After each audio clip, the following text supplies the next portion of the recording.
Haga jinga kai FIFA Under 17 World Cup semi-final happening ke Austria, Persia ke Italy. Haba pai shagna ke jinga kai semi-final haga kela step baru artli ken hun kia khai klem la bat ki jar. Padai haga kela min kata haga minit ka basan peu nyau ke Austria ka layo ban tap ya ka gol ka banengkong. Haga ke jinga kai lengba Moser pada shwa ban kut ke jinga kai kata haga minit ka kendai peu plus lai Moser layo yang ban tap ya ka gol ka ba ar nag benta ke Austria. Badai le bagi ki Argul ki samlai le kai ke Austria kelala abad Liem ya ki samlai le kai ke Italy da Arlanon baleng bagi ki jing job ke Austria kalau yo ben Rung ka final jog ke FIFA Under 17 World Cup hagasin ke Baningkong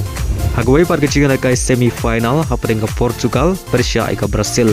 hagan ke jing le kai baro artli ki ken hun ki khai klemla abad ki jar nadu basdang ke jing le kai adu bokot ka kendai pe minit pad nyau minit ke additional time. Badai hak penalti shootout ki samlai le kai ke Portugal kelala abad Liem ya ki samlai le kai ke Brazil dan riulasan baleng mang nag jing job ke Portugal kelayo ben Rung ke final jo ke FIFA Under 17 World Cup arjar arteusan.